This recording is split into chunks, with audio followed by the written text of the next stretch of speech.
Vampire. इसकी species को वेल्डेट्स कहते हैं। ये स्पीशीज़ एनरवेल्डियाट्स और एनोट्रांसिल पर रहती थी। आइए इनकी ओरिजिन पता करते हैं कि ये एनरवेल्डियाट्स से एनोट्रांसिल पर कैसे गई और क्या हुआ इनके साथ। वेल्डेट्स एक्सटिंक्ट हो चुके थे, लेकिन ज़िस्केर ने अल्फा रूम की मदद से वेल्डेट के लीडर लॉर्ड ट्रांसिल को फिर से जिंदा कर दिया, जो कि एनोट्रांसिल पर राज करता था मरने से पहले, और फिर बाद में वो एक्सटिंक्ट हो गया। और बात करें पावर्स की तो वेल्डेट्स के enhance strength, durability, agility, speed, hypnosis और माइंड कंट्रोल जैसी पावर्स है, और भी कई सारी पावर्स है। वेल्डेट्स एनरवेल्डिया से एनोट्रांसिल पर आए थे, जहां पर उन्होंने ट्रांसिलियंस यानी डॉक्टर विक्टर की स्पीशीज़ को गुलाम बनाया और उनसे काम कराते थे और उन्हें खा भी जाते थे। हमें पहले बताया गया कि वो ट्रांसिलियंस के शिकारी है, लेकिन बाद में हमें ये भी बताया गया कि वो किसी भी जीव की एनर्जी को खा सकते हैं। वो चाहे तो एलियन एक्स जैसे सेलेस्टियल सेपियंस की भी एनर्जी को खा सकते हैं।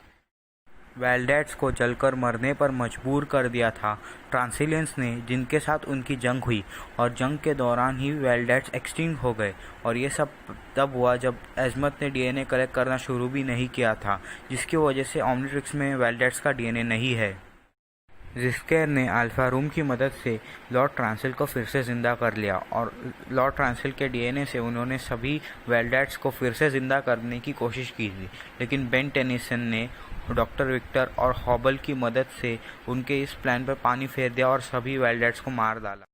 वेल्डेट्स दूसरे वेल्डेट्स को कंट्रोल नहीं कर सकते, और ना ही साइबॉक्स को, जैसे एक्सोस्कल, और वेल्डेट्स के करप्टर्स दूसरे स्लिपरी स्किन वाले एलियंस पर काम नहीं करते, और ना ही बिग चिल और गोस्ट फ्रिक जैसे जो खुद को अनछुआ बना सकते हैं, उन पर भी वो असर नहीं करते।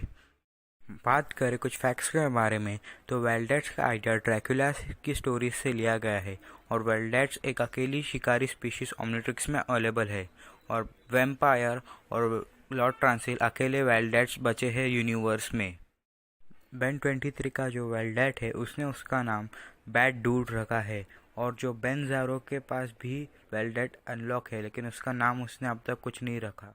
वेल्डेट्स के करप्टर्स कमज़ोर है वॉकर ट्राउट, हॉबल की species, heat blast, NRG, Atomics और डिटोस के क्लोन पे। वहीं पर ये असरदार है वेबिक और डायमंड हेड जैसे एलियंस पर, और साथ ही अपग्रेड एको।